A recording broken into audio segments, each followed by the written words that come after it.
Live. Everywhere. On netrootsradio.com.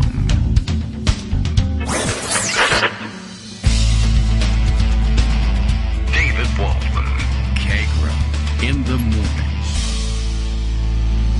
morning. Now, here's David Waldman. Good morning, everybody. How you doing? It is Thursday, November 18th, 2021. Ready for another show. We can go. Let's go. We got lots in the queue already. From Greg, the raft of stories flowing downriver. We ought to be well stocked for today. And Bill, of course, up and with us first thing in the morning. The Kagro in the Morning radio show is live now. Some of the words will come out and some of the words will not come out, and that's okay. And true, the Q shaman is going to prison, and both KagroX and our Twitter handles, KagroX and Dem from Connecticut, me and Greg have called dibs on his horns. Well, that's true. This is awkward. That gives us a problem. We'll switch off, and I guess we got an easy schedule. We can give them to Greg on Mondays and Wednesdays and Thursdays. And we can let Joan wear them on Tuesdays. I'll keep them for Friday. Saturday, Sunday, Bill, if you want, swing on by, pick them up, try them on, see if they fit. All right.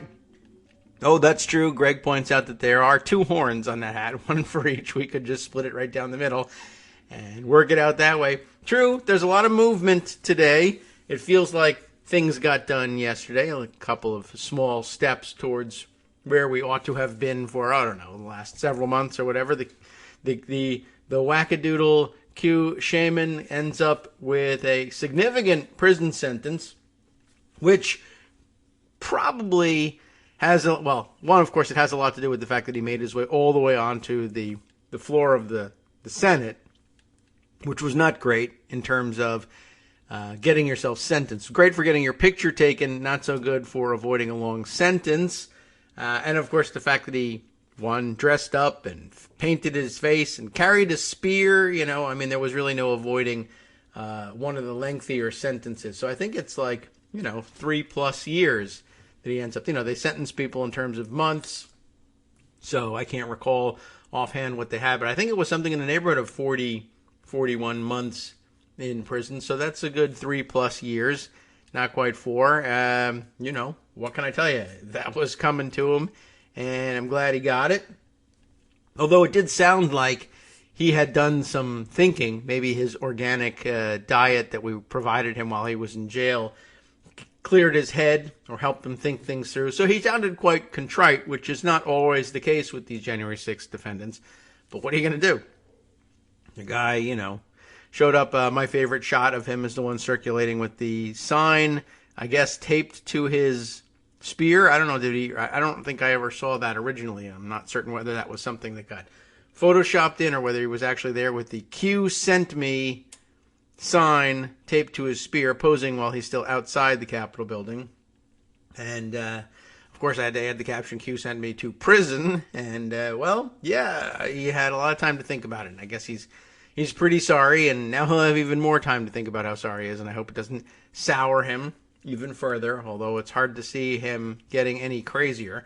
Anyway, speaking of the crazy and of people receiving punishment for their craziness, we also are reminded that Paul Gosar, and every time I hear Gosar's name, it makes me want to sing the old Saturday Night Live sketch of... what was Mike Myers, Gosar of the Hill People, right? I keep thinking of Lothar of the Hill People, but it's kind of obscure at this point, and it's also like 500 years old at this rate, which is one of those weird things about the passage of time. But anyway, Paul Gosar got himself censured and stripped of his committee assignments, as everyone expected would be the case.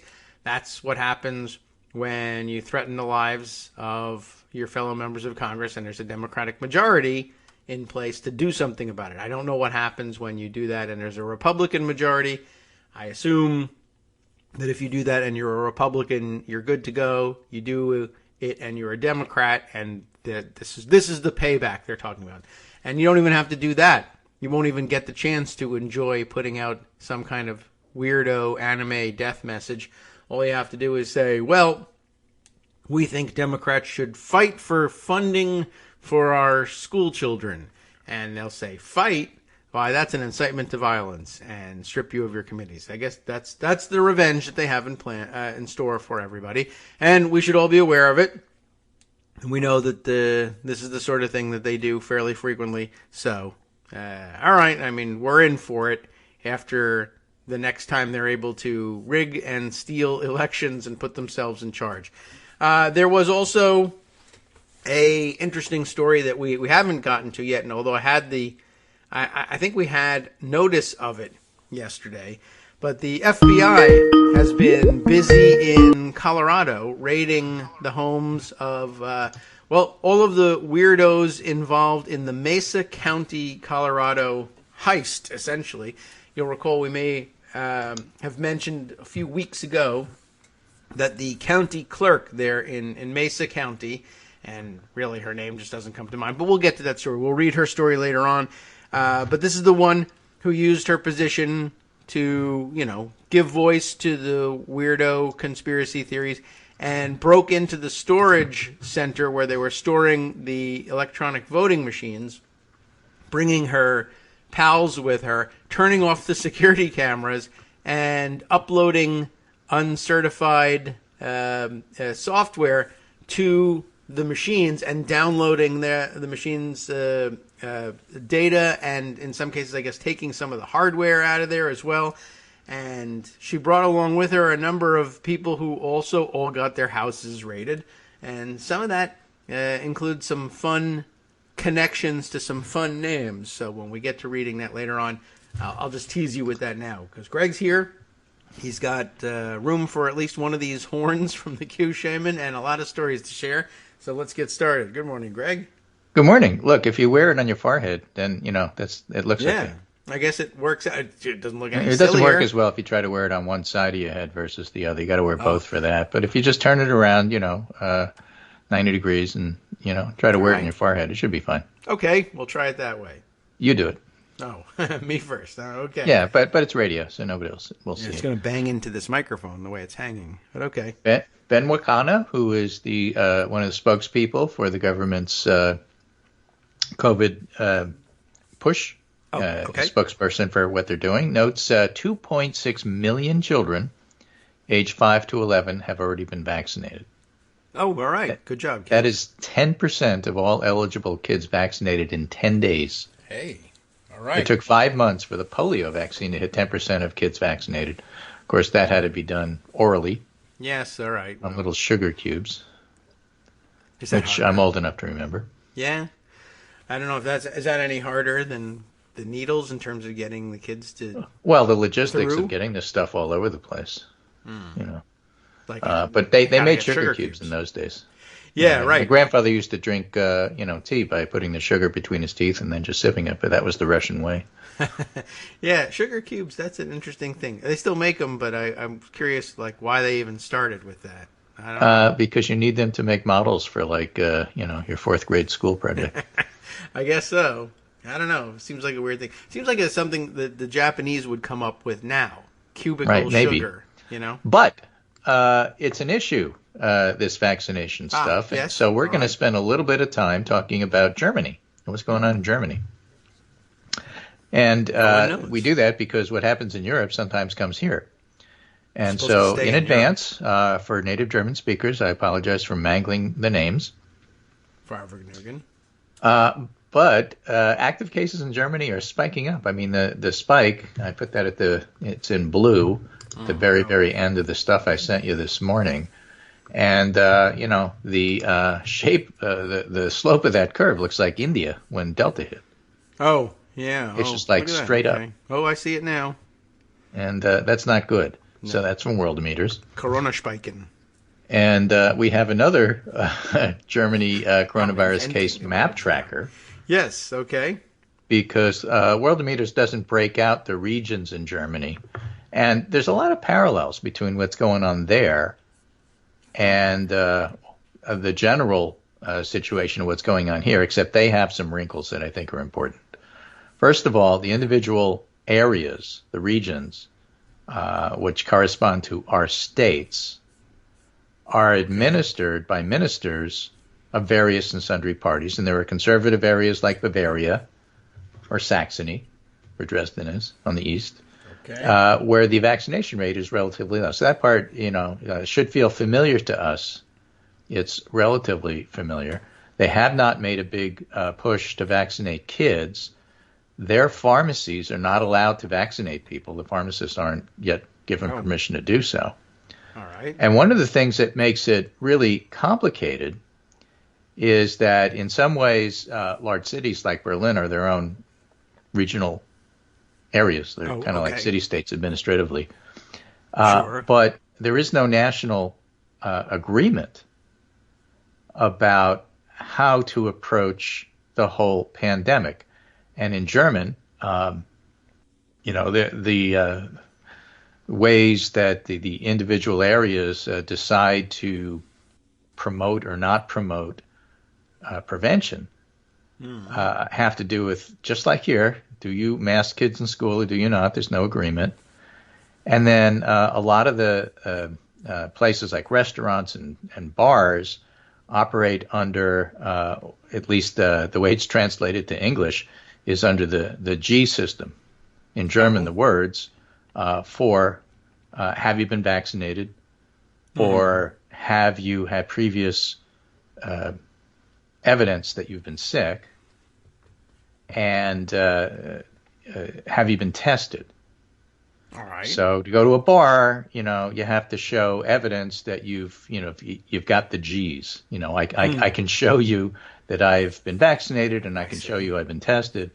But like whether or not you have to do 2 of the 3 G's or 3 of the 3 G's differs between areas, and so there's no standard overall. And to make things more complicated than it is in the U.S., they're between national governments because they had an election. And CDU-CSU lost, and FDP and Greens won, but that government hasn't formed yet as they work out the details. And the winning coalition, FDP, Green, don't necessarily agree with each other about how strict to be. Green is more strict. So FDP is a little bit more libertarian. So there's a lot of reasons why there isn't a national policy to approach what's turning out to be a huge spike in cases. And so that obviously has implications. And so this is a story about not the Lothar of the Hills, but Lothar Weiler, who is the head of Germany's CDC, which is known as the Robert Koch Institute. Again, apologies for pronunciation. And he's sounding the alarm. This is a Der Spiegel piece, which is translated into English. And the Robert Koch Institute boss warns of a very bad Christmas ahead of the RKI sees dark days approaching Germany. Hundreds of people will die. In a video slot, he let his frustration with politics run wild. And here's Michael Knige's summary of what happened. He writes, wow, in a frank and at times emotional presentation, the head of Germany's CDC, Lothar Weiler, urges politicians to get real amid the country's COVID surge. Excerpts. We're heading for a serious emergency situation. If we don't act now, we'll have a horrible Christmas. We have too many people who are not vaccinated. We should not allow people who don't want to get vaccinated the opportunity to forego getting vaccinated through testing. Oh, so he's like, yeah. Right. Getting testing shouldn't get you out of this. Okay. Well, regarding elder care homes, it's naive to think that these people can be protected amid high incidence rates. That's not possible. Forget this naive thought. Clubs and bars are hotspots. Again, one of the 3G places. In my opinion, they need to be closed. We've opened up too quickly in many areas. Pharmacists should be allowed to vaccinate. Basic measures like social distancing, masking must be kept up everywhere. Otherwise, we will not be able to control the situation due to our low vaccination rate. I'm not mincing words, but after 21 months, I simply can't take it anymore that people may not comprehend what I and many other colleagues are saying. Can imagine Rachel Walensky, having a national address to the country. Now, he was in Saxony, which is one of the conservative, low-vaccinated areas in the East, speaking to the Saxon minister, who was, I think, CDU. And part of the background to all of that is that Austria, which is a very conservative country, is talking about doing a lockdown for everybody who's not vaccinated. So there are conservative governments in Europe who are pushing pretty strict measures because of what's going on here, which makes it ever so slightly easier for conservative parties to accept or at least listen and pay attention to what's going on. Interesting. So when you have that thermostatic response of, well, they say it and so we're against it, there's a little bit less of that there. Firstly, because they are in the middle of a crisis. They're actually shipping people out of Germany because they don't have enough ICU beds. So I think the other day they sent 2 people to Italy. Just 2. Well, the fact that they have to do it at all is, I guess, yeah. You would think that they would be able to move them more quickly and efficiently inside the European Union, but maybe they only had the 2 beds. Right. So here from the Spiegel article, for the next 10 days, Wiley drew a gloomy forecast. The number of new infections rose steeply. The scenario had been known since July. Many areas were opened too quickly against the recommendation of the Robert Koch Institute. And he wants contact restrictions.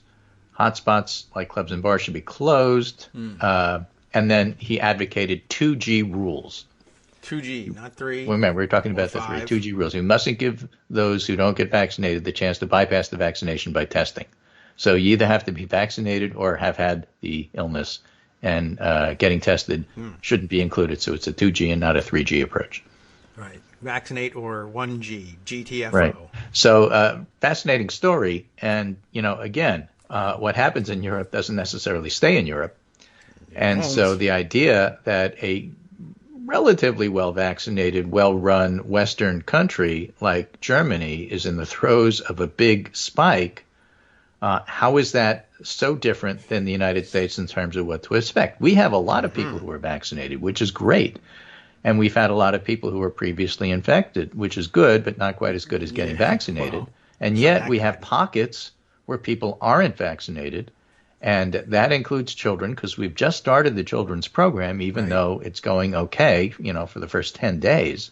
Right. And so we're not immune to the idea that there might be a spike, and we're starting to see that in places like Michigan, Arizona, some of the places we've talked about here. And so, things may look very good in February, but they're not looking very good right now.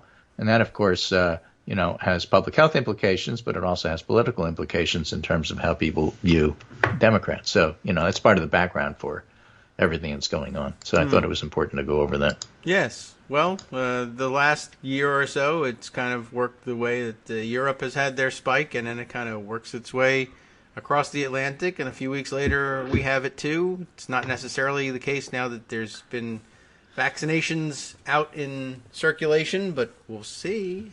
Right, and so, people have been taking the approach of saying, well, of course, we're prone to a winter spike since it appears to happen this time of year, but it'll be a lot less bad than last winter because, A, we want it to. Well, that's a lot. And 2, a lot of people have already been vaccinated and have already gotten sick, and so therefore it should be okay. And C, 3, A, Section 1, Paragraph 2, Scott Gottlieb said it's probably going to be over by January. Okay. So a lot of wishful thinking there and wish casting, and maybe it's true, and maybe it will be less. But, bad is not necessarily acceptable. And if you look at the actual curves about what's going on with the U.S., we've plateaued and we're starting to go up, and we never went down as far as we went down between previous waves. So that is not encouraging. No. All right. Well, looks like there's another one underway. Flu, too, by the way. I keep reading. Flu's hitting pretty hard. Yeah. And it's a big one, and it's hitting the college campuses. So in large numbers. I would, as always, recommend getting the flu shot. I recommend it doubly so these days. You don't want anything that might freak you out into thinking you have COVID. If you're going to be sick at this point, damn well better be COVID. Go get the flu vaccine. So you can avoid the panic in addition to being sick. Remember, flu shots work a lot less well than the COVID shots, and we don't know yet for this year how well they match. Well, go get everything anyway. But get it anyway, and you'll see a lot of discussion about the fact that we do have a flu uptake, one of which is, well, we're all wearing masks. How come we're still getting flu? Well, again, everything matters in terms of what the prevalence is in your area. And at the same time, flu season lasts a whole lot less than COVID season, unfortunately. So they're not comparable. But, do take precautions and, be as well as you can. And then hopefully we'll get through this and things will get better. Yeah. So how do voters feel about this? Voters are really pissed off. Oh.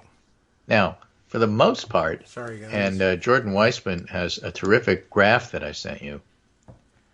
It basically says, if I were inclined to downplay the political cost of inflation, this is the chart I would lean on. The argument is that Biden disapproval strongly correlates with gas price. I've been talking about that. Inflation. And I said, well, gas prices. Well, don't you understand what the definition of inflation is? Yes.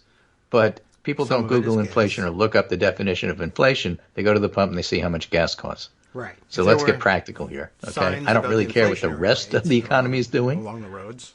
It's gas prices. Okay. So the argument Jordan Weissman makes is voters are probably just mostly mad about gas prices, which could well level off soon and may even be set to fall a bit given the oil's decline this month, which is true. So gas prices should ease up a little bit, just like the supply chain stuff is easing up a little bit, just like inflation should ease up a little bit, according to the experts. Of course, they don't believe experts. That's part of the problem. Right. True. Okay. Aaron Blake notes there's a Q poll out today. Party voters want to see Republicans take the House 46-38 over Democrats and the Senate 46-40. Those are terrible numbers, but they're transient terrible numbers. That is to say, that's what's going on right now. And so when things are bad, Dave Hopkins, a political scientist, who's a very clear-eyed thinker, voters don't often reward what they like, but they do punish what they don't like. Okay. Joe Biden finally signed the infrastructure bill. We've known this for a long time. After a 3-month delay separating its approval by the Senate from its passage in the House, a delay insisted upon by House liberals who attempted to use it as leverage to guarantee the simultaneous enactment of the larger, more ambitious reconciliation bill. But that bill, named the Build Back Better Act, still remains in limbo, although very positive, encouraging signs about getting it done by the end of the week. The House leadership plans to move forward on the bill as early as this week, but the Senate's timeline for action will remain unclear. At the moment, final passage of the bill shortly before the Christmas recess seems like the most optimistic, plausible scenario for Democrats, and it's still possible nothing will end up passing at all. Joe Manchin said you should delay it, but the House said no, they're going to go ahead and do it, and Manchin said fine, whatever, it's up to them. I'm okay if they do that. So, that's about as good a commitment as you can ever get from him. Okay. Now, it might seem logical, Dan Hopkins writes, to draw a connection between the slowing momentum of the Biden agenda and the simultaneous fade in the president's job approval. But one problem with this assumption is that there are other more convincing explanations. Okay. COVID and gas prices. Okay. Or job market and rising inflation. Now, the job market misreported is a big deal because when jobs don't meet expectations, it's blared all over the news. And then when they revise it and say, actually, it's way better than it's ever been, they don't really do that. Right. They don't. It doesn't come back up. Right. They'll mention it as a codicil add-on. See footnote number 1 next month when they talk about jobs. So, we'll see. Even Biden's imposition of mandates of vaccination or frequent COVID testing as a condition of employment, though favored by a narrow majority of Americans, may have cost them some support among certain segments. But we also don't have many historical examples of voters rewarding presidents and governing parties for legislative productivity. Mm-hmm. Right? Okay. From Winston Churchill onward.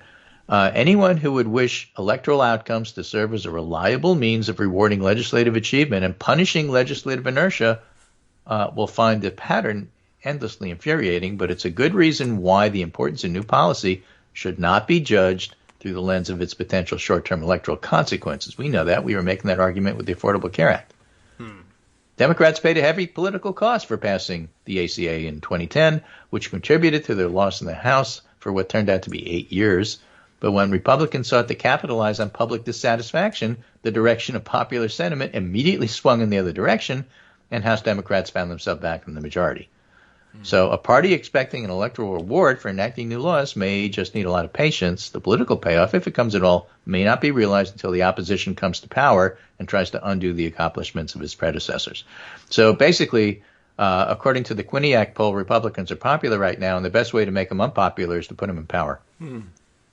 Yeah, well, I'm unwilling to try. I get that. I mean, the problem is democracy. And again, as I said yesterday, that's my number one issue. But for the country, it's gas prices. So we should not lose sight of that. Okay.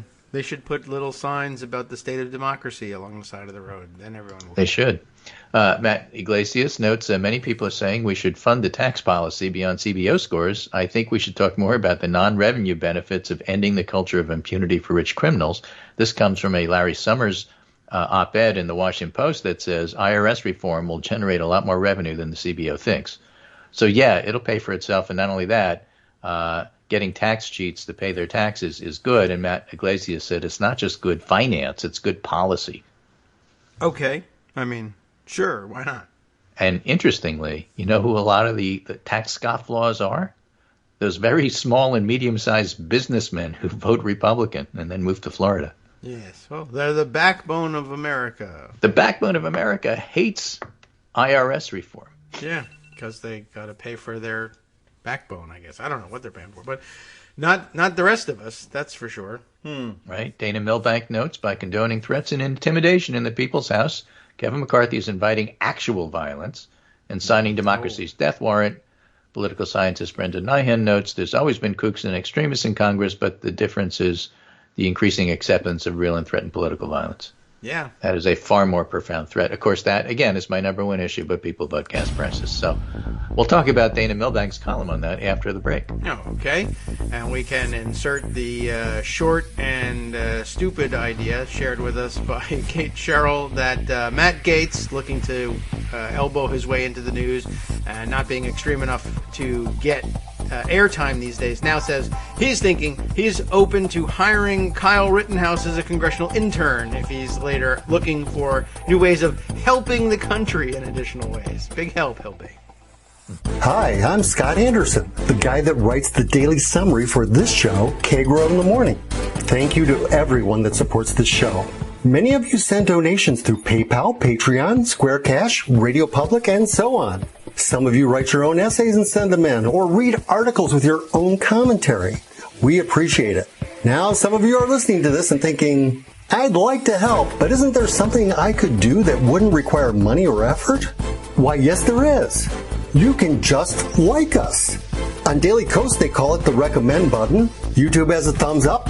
There are hearts and likes and love buttons. Tap our love button. Tap our love button every day.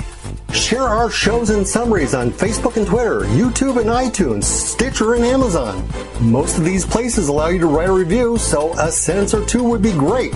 Recommend us to social media, or tell your friends to listen to the show. You aren't just helping us, you're helping them find their new favorite thing to listen to. You could change the world. So thank you in advance from me and everybody else in the world.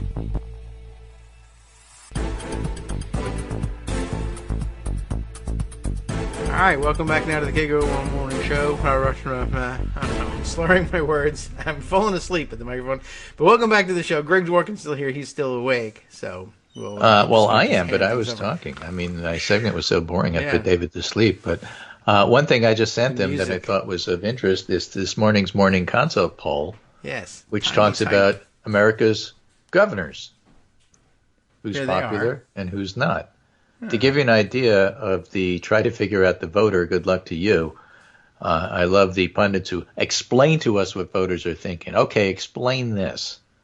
Phil Murphy, Democrat, New Jersey, has 57% job approval today. Today, right now, this day, right now, this hour. All right, 11th hour, the 11th day, the 11th month, or whatever, you know.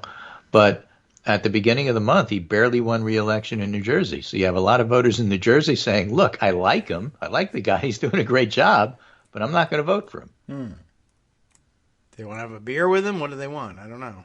Well, they're either mad at gas prices or Republican voters who were just annoyed the Democrats are in power showed up, and Democrats who take all of this, with it's not my job to vote except for in presidential elections, don't show up, which basically is what happened in Virginia. Democrats turned out. It's just that Republicans turned out a lot more. Why did they turn out? So. Well, because it's not that they hated McAuliffe. They just didn't want a Democrat.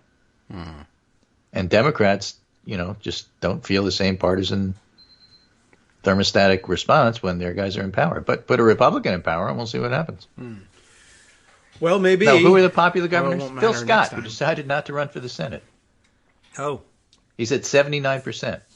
he's enjoying good reputation in Vermont and wants to stay there. Right. Charlie Baker, perennial popular in Massachusetts, 72%. That's Mitt Romney's governor state. Massachusetts is very blue, but they like their Republican governors, partly because of local politics. The local Democrats aren't always totally organized, so Democrats in disarray certainly counts in Massachusetts, especially if you put the Western Massachusetts folks against the Boston, Massachusetts folks who they don't agree with about anything. And yet, Michelle Wu, or Catherine Wu, the new mayor of Boston, is a progressive and did fantastic. So, you can't read anything by just looking at the numbers and say, well, this tells me a whole trend about everything in the country. Well, it really doesn't. Coming in number 3, Larry Hogan at 70%.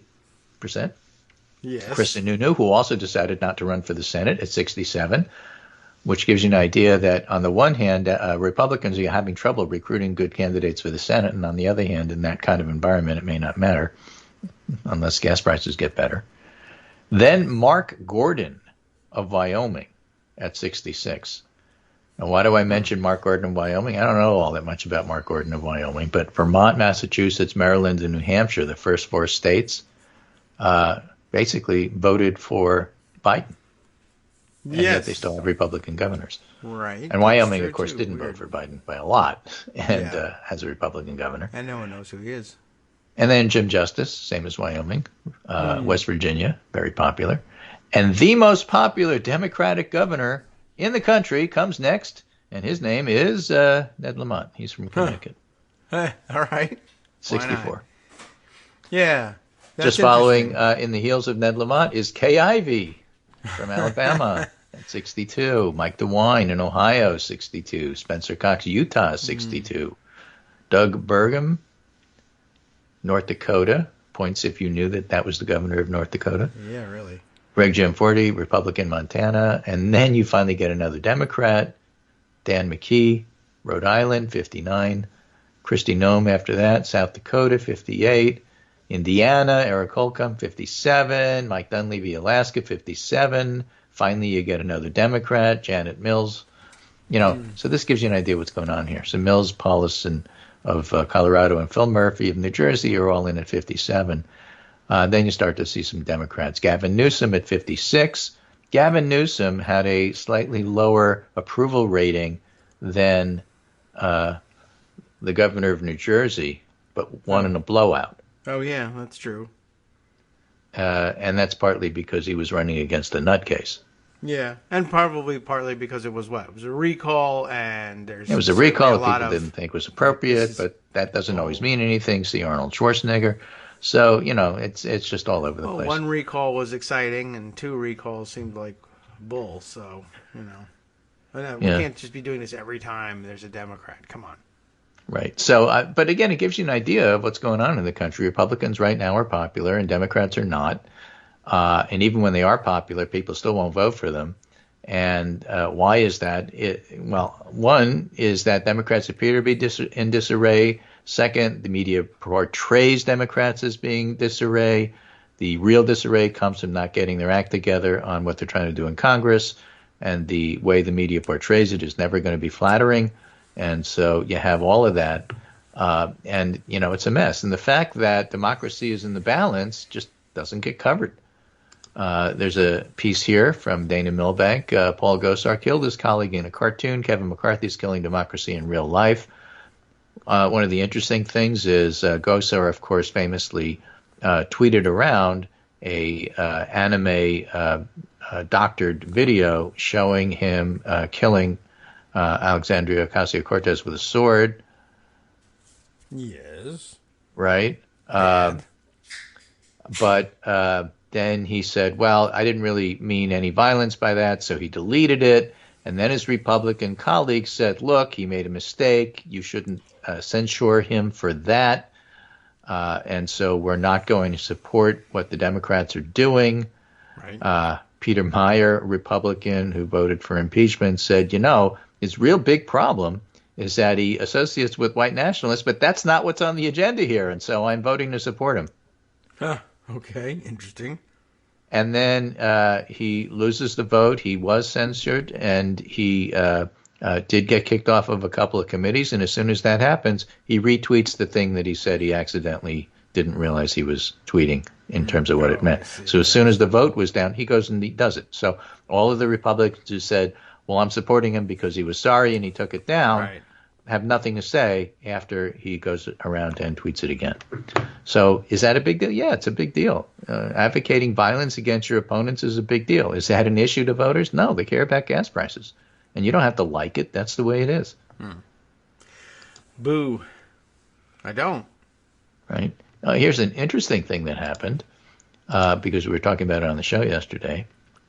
New from Schumer and Pelosi. Today, we're pleased to announce we have reached an agreement for the House and Senate to go to conference on the United States Innovation and Competition Act, formerly known as the Endless Frontier. Schumer wanted to include it in the National Defense Authorization Act, otherwise known as the NDAA. And James Inhofe and others objected to that. And the House wanted it, and the Senate therefore didn't. And so Schumer and Pelosi agreed that they would go ahead and pass the NDAA as is, and then they'd go to conference to figure out what to do with this aspect of things. And the fact that they're going to conference is interesting because that hardly ever happens. Now, the Senate did pass this U.S. Innovation and Competition Act, meant and designed to help with competition with China. The Senate passed it in June on a bipartisan basis, and it has bipartisan support in the House. And so hopefully the conference will work out okay. But again, what the country is seeing is that you have these bipartisan things which, for one reason or another, Democrats won't pass. And I say Democrats because they're supposed to be in the majority in both houses. And there's technicalities involved, and there's nuance involved, and the country doesn't really care about that. What, gas prices instead? Well, you're passing stuff or you're not passing stuff. Right. Gas prices are too high and you're not passing stuff. And you have excuses for it. You're not passing stuff. Right. We all know you're not passing stuff, and you can explain it away all you want to. In the end, you're not passing stuff. And if you do, we don't care. Well, after that, we don't care. But in the meantime, all I hear every night is you didn't pass this for this reason. You didn't pass that for that reason. You say that every single day for 5 months. It's going to start to sink in. You should start just saying, yes, we did. And then that's the way they do it, right? We don't care anymore. Yeah. Right. But So, again, political scientist Jonathan Bernstein commenting on a Frank Luntz tweet. Frank Luntz says, the more Democrats focus on niche social issues over everyday working class issues, the more ground they will cede to Republicans. And Jonathan Bernstein said, meanwhile, on Earth One, Congress is hard at work on the third of 3 blockbuster bills focusing on everyday working class issues such as roads, bridges, childcare, and health insurance, while Republicans are concerning themselves which books are on school library shelves. Yeah. And that's true, and that's got to be the message. So don't get sucked into the CRT stuff. There were some really nice tweets showing that once the Virginia election was over, nobody's talking about CRT anymore. Yeah. Well, that's also partly because the plotters behind the CRT idea, took it and went crazy with it. They got a little taste of success, or you might say, I sometimes say, wouldn't take yes for an answer, and are back out. What they're tweeting about now is, what's his name? Chris Rufo put it, laying siege to America's universities. They're now gonna, I don't know whether they're gonna have riots, sit-ins, or just metaphorical sieges, but they have a whole plot of how they're going to overthrow everything everywhere and throw Merrick Garland out of office and sit in at the universities and throw everybody off the school boards. And you can't just say, all right, we had a nice political victory here and it worked, and let's just focus on that. They went crazy as usual. They grab for everything. Well, they are crazy. Yes, but again, the question is what matters and what doesn't. And sometimes you can't tell in advance. So I get that if the election were held today, the Democrats would get clobbered. I expect it's not going to be a good environment for various and sundry reasons, but I'm still not convinced that this is the way it's going to be. But in order to get to where you need to, you have to have better economic numbers. Gas prices have to go down, and you have to pass some of this stuff. So in that environment, if you go back and look and try to evaluate whether or not the policy chosen strategy of holding up the bilateral infrastructure bill to get what you wanted in Build Back Better, let's just say it's still an open question. Okay. We'll have to leave it there. I guess it is an open question. It's true. Yeah, and I have a hard time believing that there's going to be a whole lot of people who end up voting on the time that it took to pass a certain thing. Something else will distract them in between now and then. But I guess there's always, if the election were held today, maybe they would reflect on that. I don't know. Part of the question there is, did it really matter? The people who wanted to vote against the bilateral infrastructure turned out to be not that many. And whoever votes for Build Back Better votes for Build Back Better. And did it really matter that it was held up all this time? Probably and if it not. didn't, then why did we hold it up? Oh, well, there's two different questions. There's an internal strategy and the external strategy. And if it doesn't matter in terms of external strategy, then still an open question whether it does on the inside game. And if you think it does, go ahead, I guess. Maybe it might turn out that it doesn't matter very much in terms of the way the votes get cast inside either. Yeah, that's what I'm suspecting, with the downside of just making everybody mistrust each other even more. Don't give people time for that. I don't know. Okay, well, we'll, it doesn't take much to delay it. And then, of course, you can delay things and then disclaim the blame for having done it, too. The Senate does that all the time. And things can't get moved because someone in the Senate objects, and then they pretend they didn't object the whole time. Once it's passed, I loved it the whole time. I don't know what the delay was. Yeah, well, look, Republicans voted against the bilateral infrastructure bill and are claiming credit for it.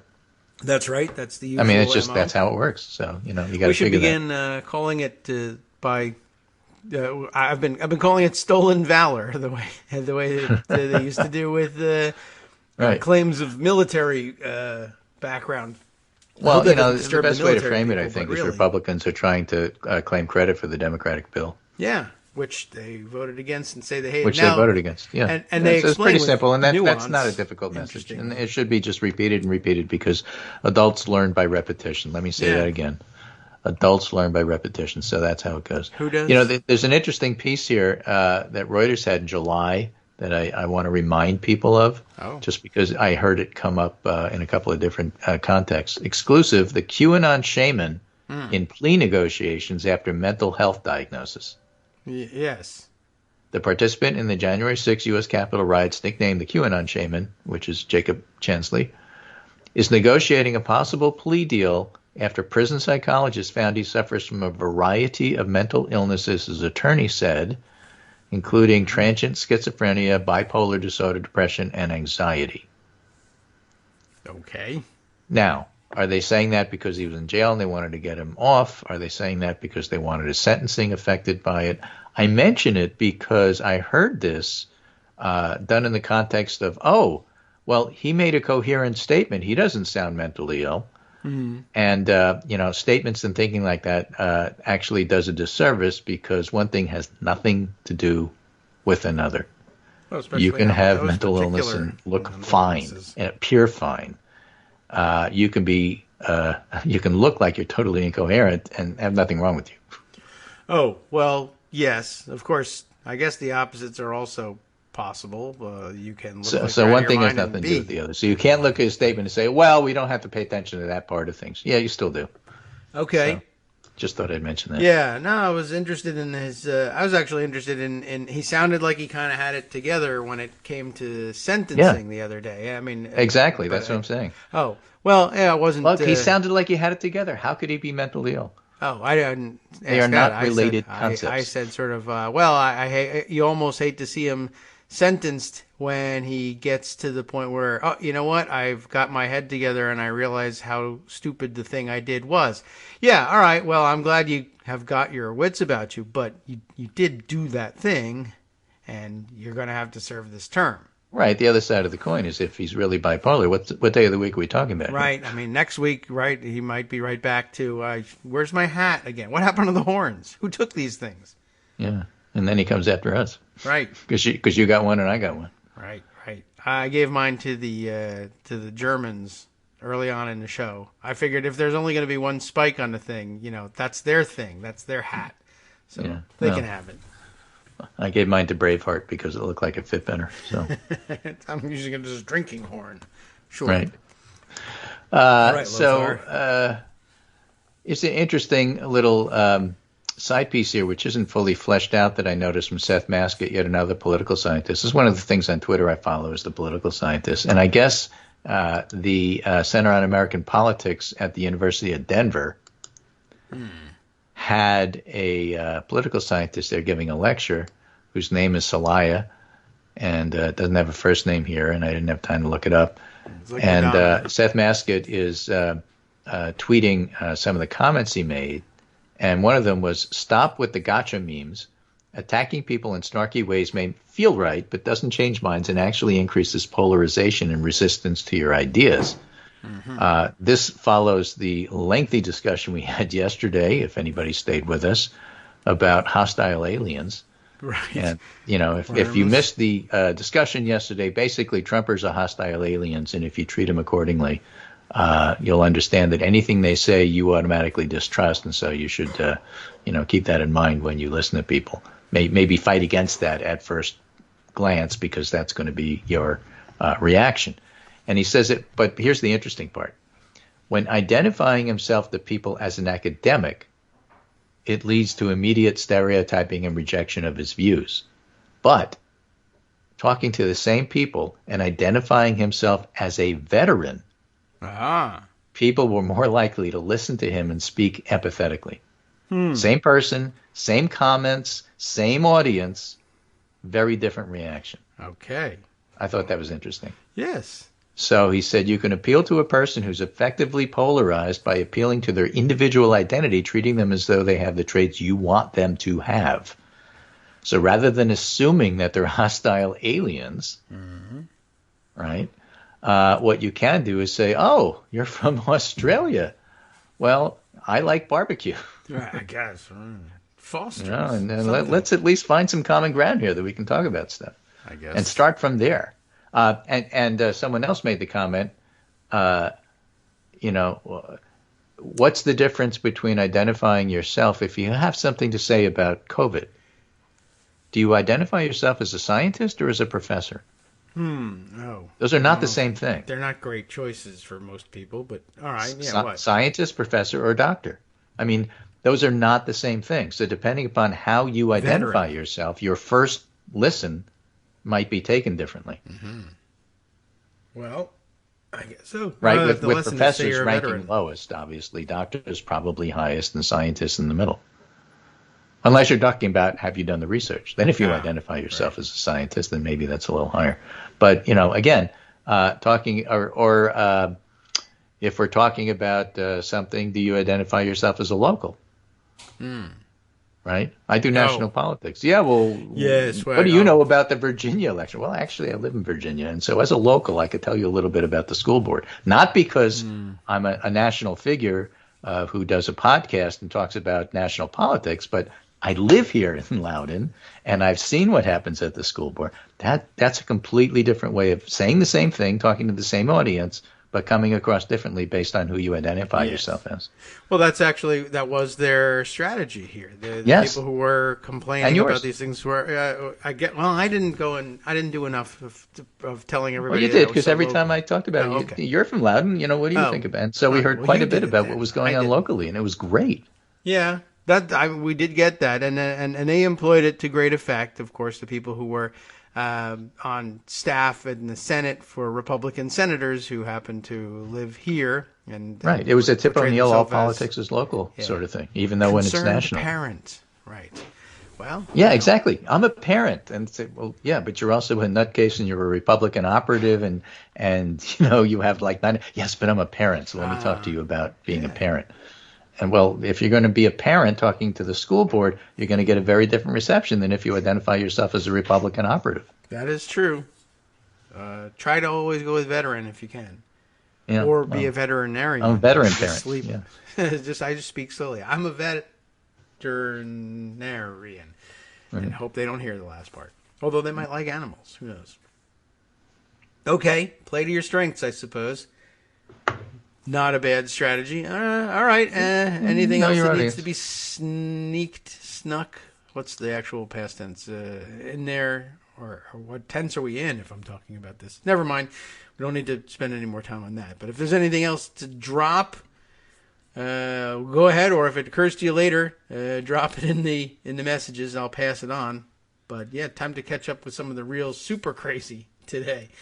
There's some amazing stories.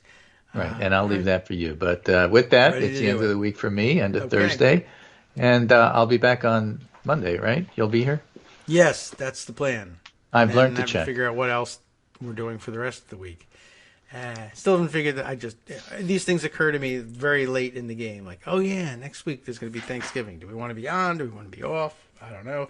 But Monday, it's not Thanksgiving yet. We can't expand it that far. That's just not right. Right. Anyway, take care, and I'll talk to you next week, whenever next week is. Yes, it comes after this one. So stay awake, and you won't miss it. All right, let's see. We can dig into the other weird and crazy stories that have been shared. Let's see. Just for fun, reminding everybody, as I said earlier, that Kate Sherrill had sent along this story about Matt Gaetz trying to get back in the news and saying he would hire Kyle Rittenhouse as a intern if and this was the interesting part of the quote, if he's interested in helping the country in additional ways, as though he had helped the country at any point. But that I just assume, like I said, is Gaetz trying to say, I feel like I'm out of the action here. Nobody is paying attention to me and how crazy I am. So I'll get back in there. Let's see. Oh, yes. Other sad news, unrelated, generally speaking, to politics, except that his work comes up from time to time in politics. A notice of the death of Dave Frishberg, who I guess is the songwriter and lyricist for a lot of the Schoolhouse Rock videos, many of which are extraordinarily popular and extraordinarily helpful in explaining things, including the one that ends up getting referenced most often here on this show, I'm Just a Bill. I also had seen him credited with the work for Conjunction Junction as well. So it's noted here in The Hill, I guess, so they get top billing for I'm Just a Bill. I wonder what other of the pieces he may have written. But by way of background, Frishberg, Minnesotan by birth, in case you want to claim pride of place for that. Let's see. I wonder what there's New York Times coverage of his death too, and I wonder if that's perhaps more thorough than the Hill's coverage, which will probably focus on I'm Just a Bill. But here we are, yes, Dave Frishberg, writer of songs Sardonic and Nostalgic, dies at 88.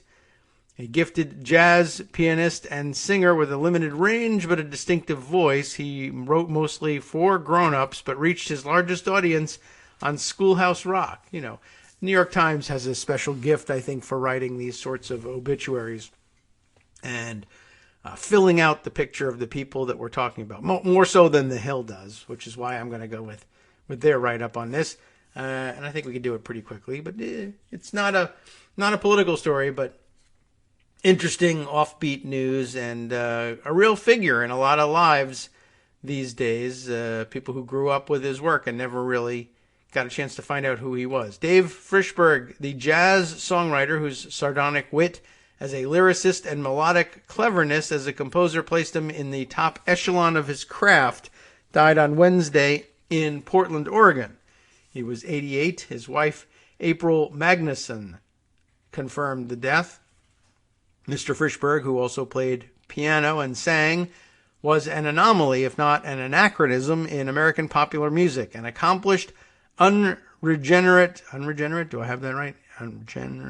Unregenerate jazz pianist who managed to outrun the eras of rock, soul, disco, punk, and hip-hop by writing hyper-literate songs that harked back to Hoagy Carmichael and Johnny Mercer by way of Stephen Sondheim. You'll have to tell me whether that makes any sense to you as a description. But I believe it. I don't know. I'll take their word for it. His songwriting wit was for grown-ups, yet he reached his widest audience with sharpshooting ditties for kids as a regular musical contributor to ABC TV's long-running Saturday morning animated show. Sort of. I guess it's a show. Not really. I never thought of it as a show, but it's Schoolhouse Rock. Merely being aware of Dave Frishberg and his songs conveyed an in-the-know sophistication. I don't have that. He poked fun at this self-congratulatory hipness in his lyrics for I'm Hip, a classic of clueless with-itness that he wrote to a melody by his former fellow jazz songwriter, Bob Dorough. I am not at all familiar with it, but see, I'm hip, I'm no square, I'm alert, I'm awake, I'm aware. I'm always on the scene, making the rounds, digging the sounds. I read People magazine because I'm hip. That I get anyway. Interesting, and I don't know if it brings none of the tune to mind for me. But at any rate, Mr. Frishberg's original lyric for I'm Hip, written in 1966, was I read Playboy magazine, but he later changed it. So he was hip. He was woke and with it the whole time. Let's see, Greg passing on a note about this one. About the Gosar censure, but we'll get back to that in just a minute. All right, so as we head into our break here, not quite time for the music, but a little bit more about Frishberg. People magazine never did get around to profiling him, though it did briefly review one of his albums in the 1980s. But his niche in the niche songwriting world of the cabaret smart set, when such a breed still existed, was lofty. Superb saloon singers came to be identified with the Frishberg tunes they sang. One of those singers was Blossom Dearie, whose rendition of his Peel Me a Grape was, in Mr. Frishberg's view, definitive. I'm sure this makes a lot of sense to Justice, the music aficionado, who might be nodding along or raging furiously in the background.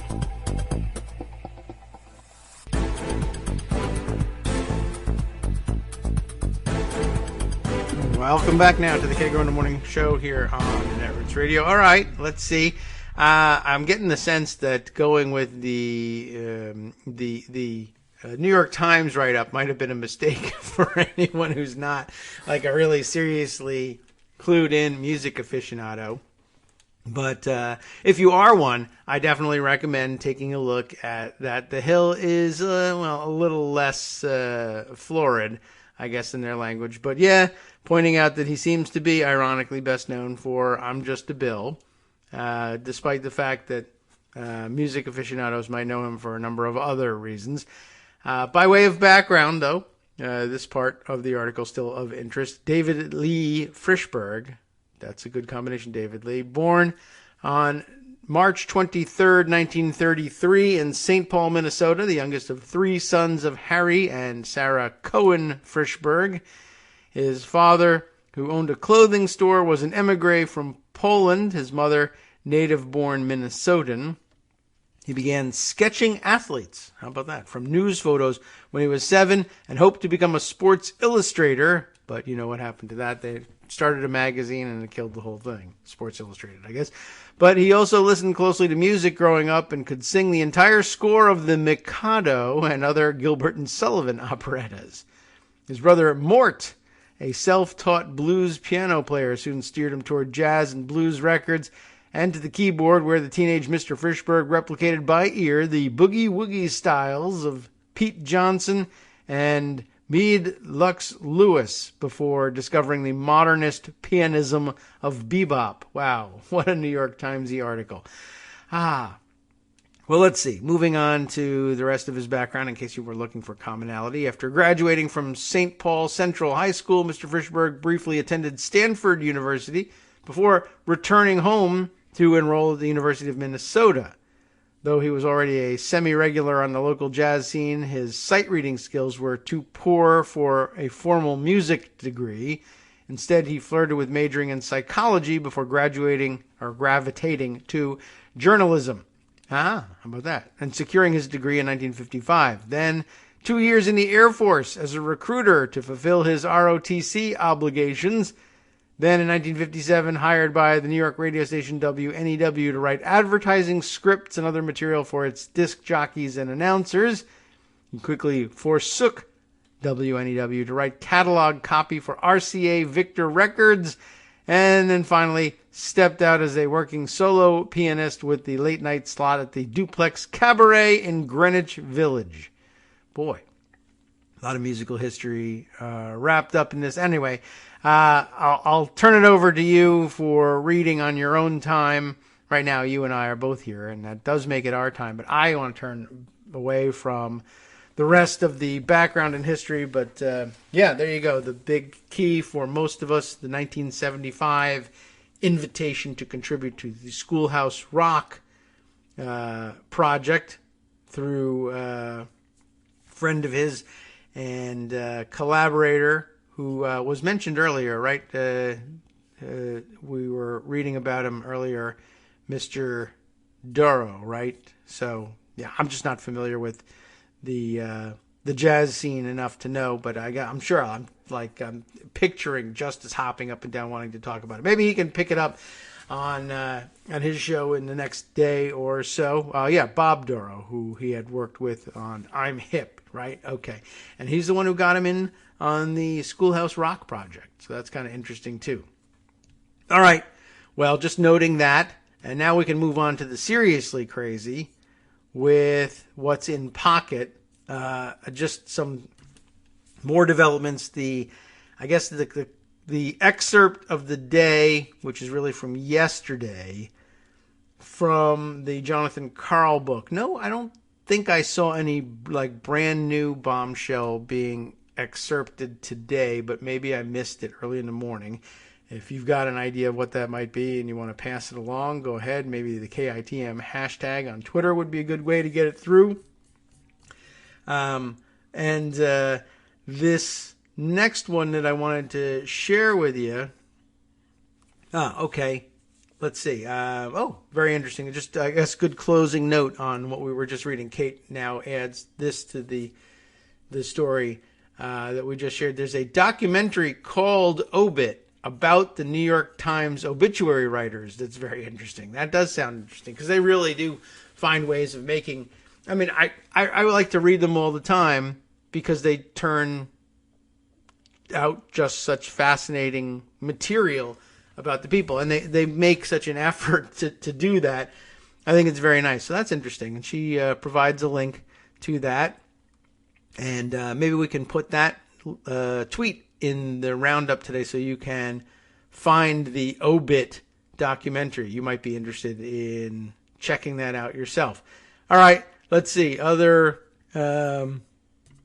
news. Oh, yes, right, that I wanted to share. This one, I was going to say the latest crazy from the book. This one picked up on by Scott Anderson, who texted it to me yesterday as we were talking about, or right after the show, I think, when we were talking about how far gone Sidney Powell actually is. And I thought we had illustrated that pretty well, but as it turns out, we really weren't done with the crazy. And I'm curious about how this didn't get selected out, for more focus in excerpting the Jonathan Karl book, because it comes straight out of the same story. You remember the setup, which is Mike Flynn, crazy spy Mike Flynn, calls Ezra Cohen Watnick, who I guess for whatever reason has been, I don't know whether this is an active rehabilitation effort to make people, they're dropping the Watnick thing and just calling him Ezra Cohen, and as though that, that would fool people. Like, isn't that's an odd name, or not a very common name in discussing the news anyway. But you fooled me. You took the Watnick out. Anyway, so Flynn calls Ezra here and asks for his help in somehow calling out the military to seize voting machines, and we've got to do something and come back from the Middle Eastern tour that you're on and be ready. We'll be wild, right? Come back here and participate in the coup. And he says, get past it. The election's over. Leave me alone. I don't want anything to do with it. Then Sidney Powell apparently follows up. We got this news, right? And calls Ezra Cohen Watnick afterward, and goes with the Gina Haspel story, which was circulating in Q circles at the time. And the article I have for you from The Independent, I think, puts it well in the headline. Trump lawyer Sidney Powell fell for fake theory about captured CIA chief, book claims. That's true.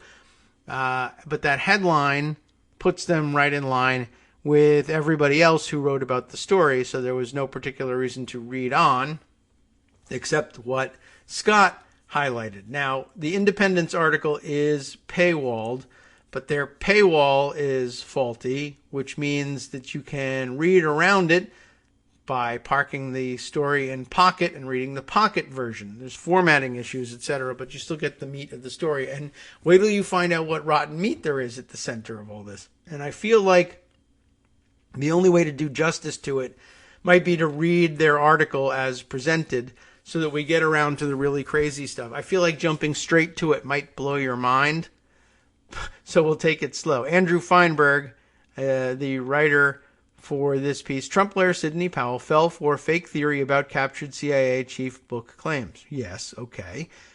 Attorney and conspiracy theorist Sidney Powell reportedly cold-called the Defense Department's top civilian intelligence official to accuse then CIA Director Gina Haspel of being part of a plot to cover up non-existent election fraud and demand that he send troops to bring her back from a country she was not in at the time. I mean, Feinberg has put it beautifully here to show, to showcase the crazy right up front. I didn't realize that it was a cold call to Ezra Cohen, and I feel like it might not really have been the case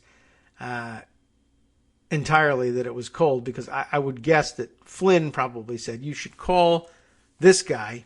He's a protege of mine, and call him and reinforce the message I tried to give him, because it didn't sound like it sunk in with him. But somehow I'll listen to you. Although now that I think about it, that doesn't seem very likely either. So I'm not sure.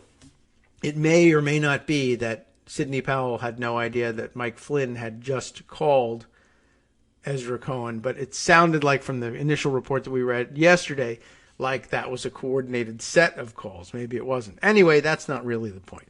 Let's continue, because Feinberg seems to really have a grasp of what's going on here, and also cuts through for us some of the clutter on the Haspel story, because yesterday we were confused about, is she saying Haspel was there on a mission that would have supported Powell's position about the election fraud, but then got captured and needs rescuing? Or is she saying that she was on a mission to capture the servers and destroy them because she's working against Sidney Powell, and we need to capture her and then force her to confess? That seemed to be eventually what we came around to, the way the story was told yesterday. But Feinberg seems to get it right off the bat. So, yeah, and what a way of putting it. So, okay, send her. She's in part of a plot to cover up non-existent election fraud and demand that he send troops to bring her back from a country she was not in at the time. Now, the allegations against Ms. Powell, one of the attorneys who gained widespread attention in late 2020 for promoting outlandish conspiracy theories purporting to prove that last year's election was stolen from former President Donald Trump, were laid out in a new book by ABC News Washington correspondent Jonathan Karl.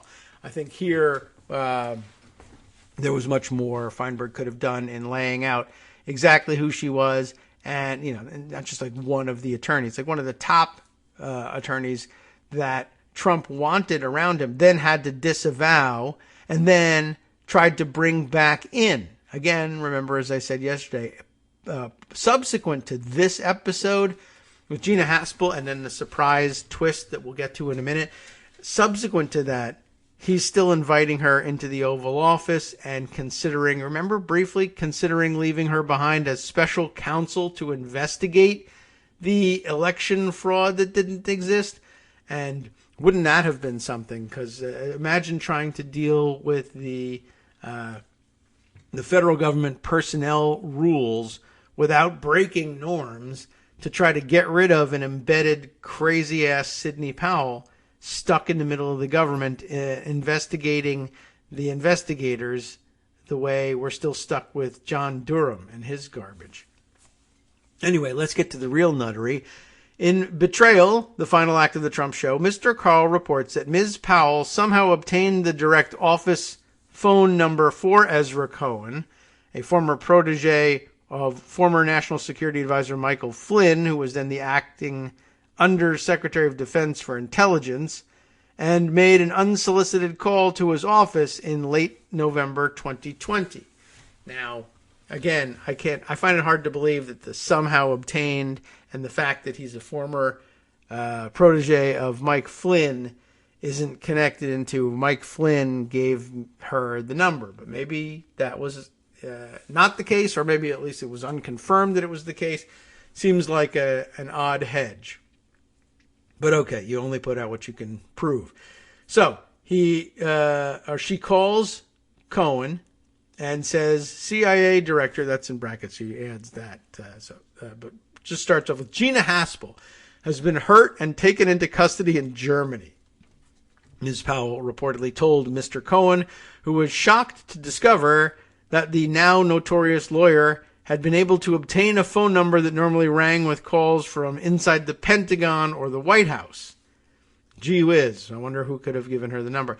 You need to launch a special operations mission to get her, she demanded. And Cohen probably was like, how did you get this number? Prank caller. Hang up. Ms. Powell proceeded to recount an outlandish tale in which Ms. Haspel had allegedly been injured while carrying out a CIA-backed mission to seize a computer server from a company called Skytle, which figured prominently in conspiracy theories, which were then circulating in Mr. Trump's inner circle. That's really the key here. According to Ms. Powell, the CIA director was engaged in an effort to cover up how the election had been stolen from Mr. Trump, even though she was nominated by Mr. Trump, with the help of rigged voting machines. She is currently, of course, being sued for defamation by multiple voting machine vendors. After Mr. Cohen ended the call, Ms. Powell followed up with an email asking, and this is the really crazy part now, this is the part you've all been waiting for, follows up with an email asking him to help her obtain a letter of marque. A letter of marque. Does everyone remember even what those are? They explain them here. An age of sail era document which governments once issued to armed private ships to allow them to engage in combat as privateers against enemy ships in time of war. I want a letter of marque. She wanted to use that. If you won't send troops, give me a letter of marque and I'll hire mercenaries and go into Germany to get Gina Haspel, who's not there and was never there doing the thing that you thought she was doing anyway and will be of no help to you. A letter of marque, like hearkening back to the early 1800s. Incredible. And how she thought anybody was going to give her one of those. I mean, I don't know whether she had she's supposed to be a lawyer, like a constitutional scholar and lawyer here. And, you know, I don't know, maybe it doesn't occur to you, but it's pretty clear to me because I, stupidly end up reading bits and pieces anyway of the Constitution all the time. Letter of marque and reprisal, as they're written up in the Constitution, issued, it's exclusive to Congress. It's a black and white thing. The power to issue letters of marque and reprisal falls to Congress. Congress wasn't going to grant her anything like that, but she probably thought the president can do it because she thinks, Trump people think the president can do anything. So anyway, that's just like, wow, that's bizarre for anyone to even think to do something like that in ways that aren't a joke. Like I joke about doing it all the time as, the privateers of the Caribbean. But it was really just amazing to see that concept revived.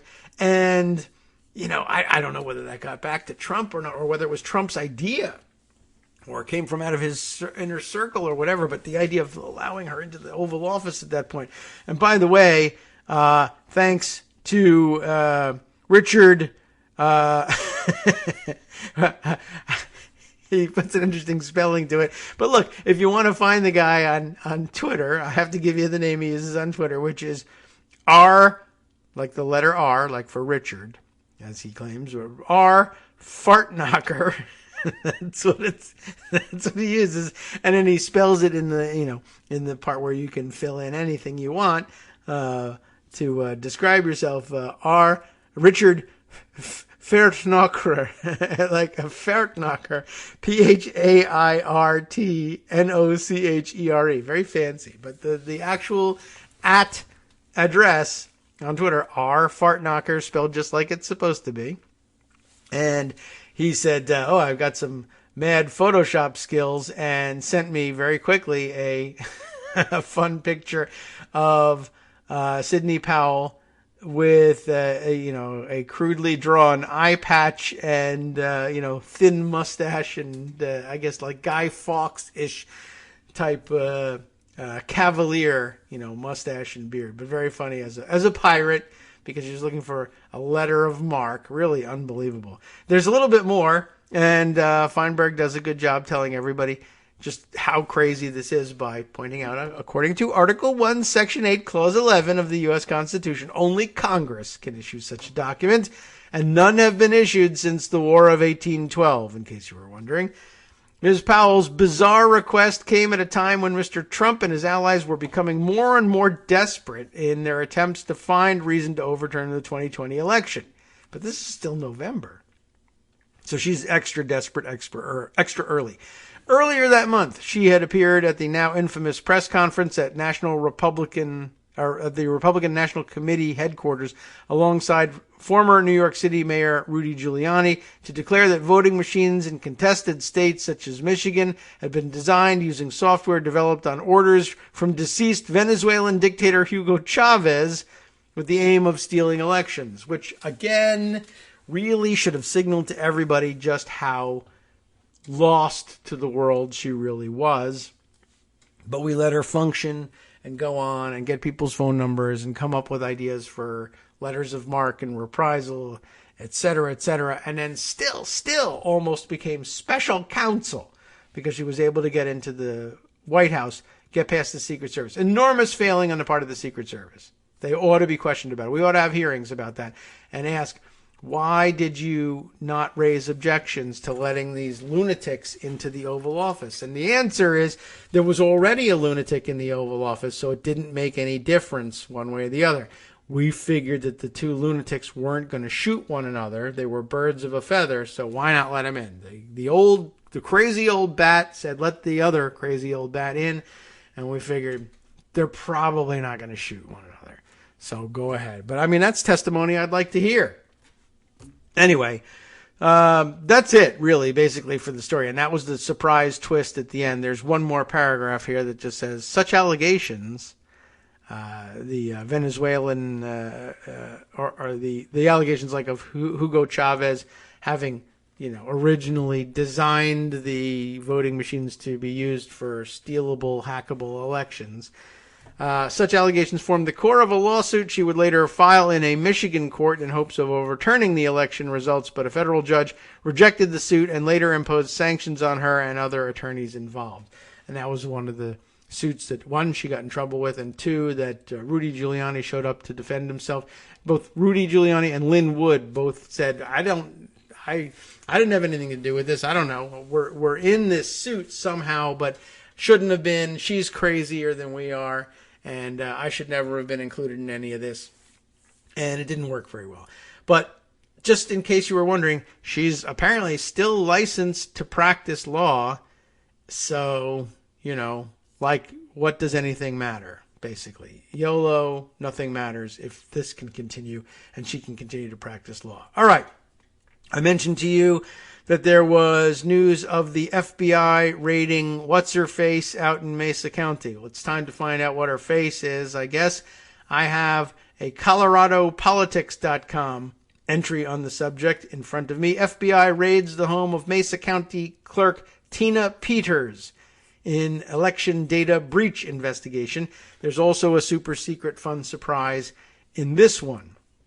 So we'll read on. Our writer here, this time Ernest Lunning, Luning, Luning. So hopefully we pronounce that one of the two times close to how it's supposed to be. Oh, look at this. Interestingly, the piece is illustrated with a photo of, I don't know, or I guess a screenshot of various lunatics on a news-like setting, and the caption or the chyron on the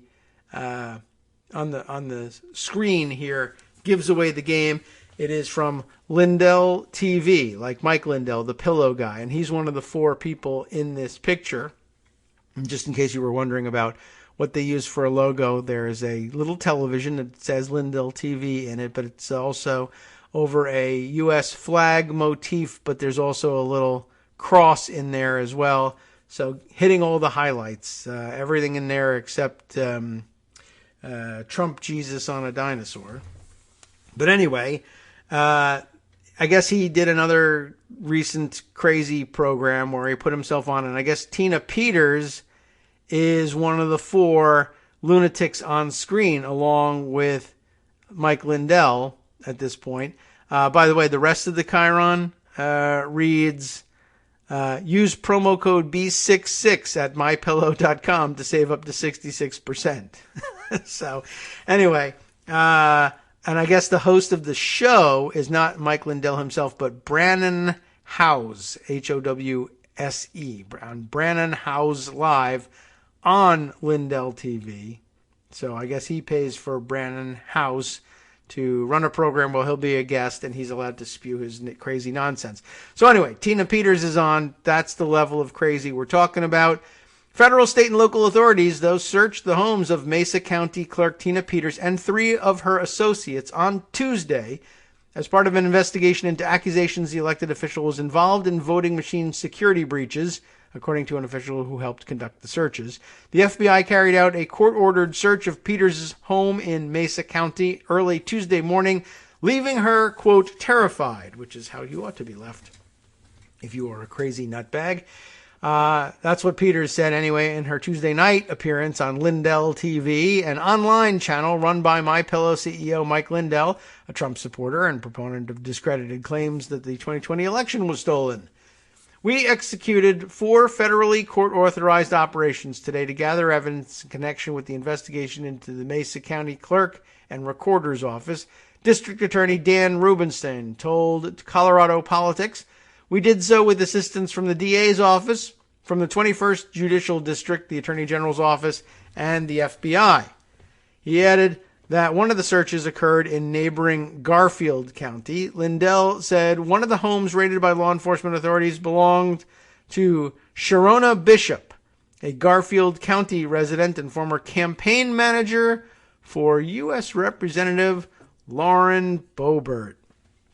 So there you have it. That's the surprise secret twist. In addition to raiding the home of what's-her-face, Tina Peters, they raided the home of the former campaign manager for Lauren Boebert. How odd. Who would ever have expected that would happen? Peters, a Republican serving her first term as the Western Slope County's chief elections official, was prohibited last month by a Mesa County judge from overseeing the election in the county in a ruling on a lawsuit filed by Colorado Secretary of State Jenna Griswold. So I guess they had an election going on, and they said, yeah, you're suspended for now because you're an untrustworthy idiot. Griswold cited allegations Peters and her deputy were involved in an election security breach when they allowed an unauthorized person to participate in a routine update of the county voting system software, and then allegedly lied about it as part of a scheme to expose alleged election irregularities. In August, Griswold ordered Mesa County to replace its voting equipment after system passwords showed up in a video posted to right-wing websites. Days later, exact digital copies of the county's election system hard drive were posted online after Griswold's staff discovered that a 24-hour surveillance video surveillance of the election equipment had been turned off. A spokeswoman for the FBI's Denver office didn't immediately respond to requests for comment. Spokesman for the state attorney general's office also had no comment. I hate to have to even include all this stuff in there. But let's see, who else? And Peters on the Lindell channel complaining, the FBI raided my home at 6 a.m. this morning, accusing me of committing a crime, which you did.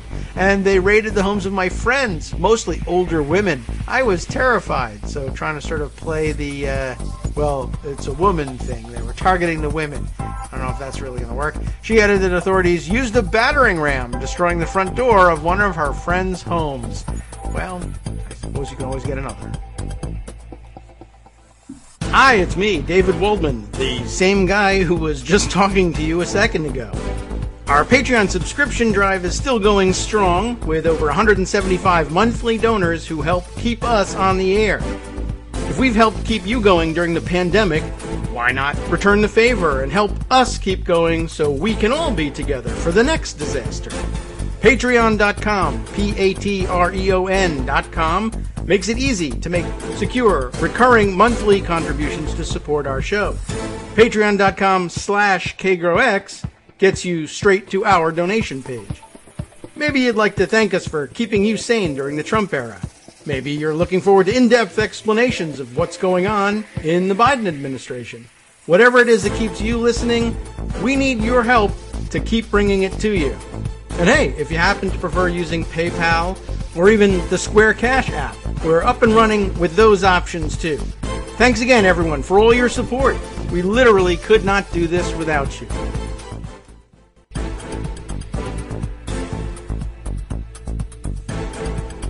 All right, welcome back now to the Kagro in the Morning Show here on Roots Radio. There's a little bit more to read in the story of Tina Peters and the raid on her home. She was very upset that somebody else's house, one of her friends, got the front door bashed in. Why they didn't just answer the door, I don't know. Just comply, right? That's what usually people say when they see this happening to others. And just generally, this next section of the article is Tina Peters complaining about the cops and federal agents doing the things that they normally do in raids like this, but doing them to her instead of other people who are terrible, bad, awful criminals. But here we go. Peters said authorities searched her house for about 3 hours and took all of my electronics, including her phone. Essentially, they were soldiers in combat gear. They were not men in suits with badges, Peters said. They looked very much like they were in a combat zone. Soldiers with automatic weapons and combat gear. Yes, that's what it looks like when you get raided these days. And what can I tell you? I'm here for it. I mean, I don't like it any more than anybody else does.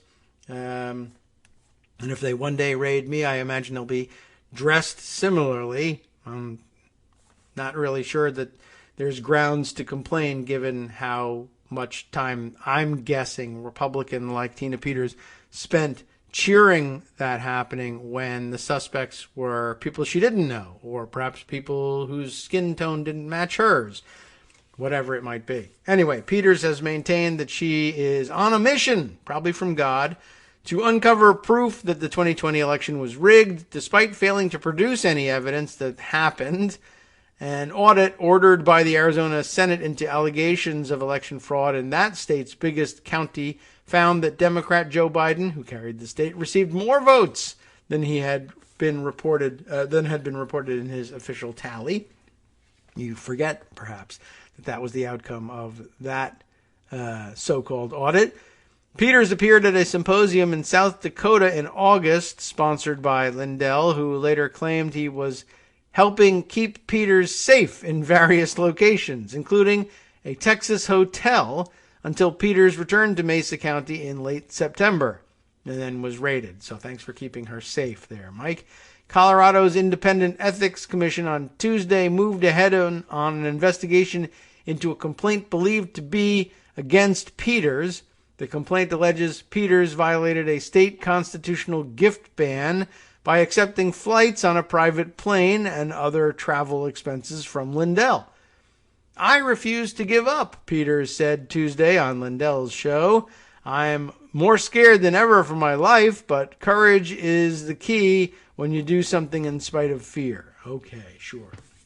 She added, I feel that if I was to give up now, I would be giving up on our country.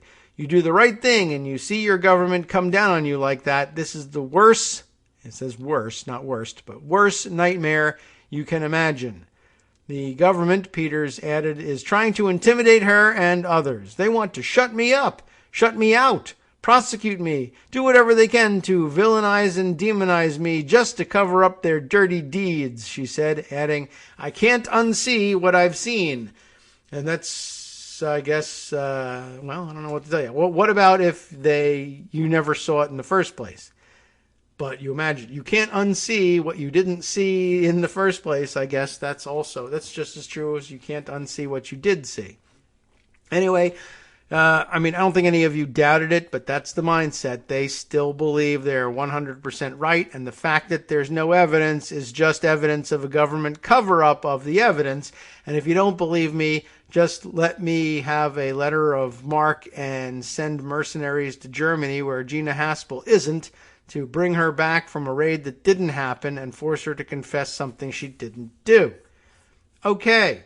Anyway, by the way, don't forget that these people also believe in torture, so I suppose one day they might get the confession after all, except you just got to keep your fingers crossed that you're not the one they haul out of their house in the middle of the night and torture in order to get it. Crazier things have literally been proposed by these folks, and they're a danger to themselves and others and ought to be locked up just for that reason. All right, there's more to catch up on, and we've got some time, so let's run through a few more of the things. We'll work our way down the list. Yes, follow up on the Oklahoma National Guard situation, both something I have in pocket and something that, let's see, who sent me the National Guard stuff? Twister Cat. Hey, thanks. We know our friend Twister Cat now. Wink, wink. But we now know that there's more to catch up on from out of Oklahoma. Let's see. He sends me Yahoo News' version of the New York Times story, Standoff over Vaccines Between Oklahoma Governor and Pentagon Intensifies.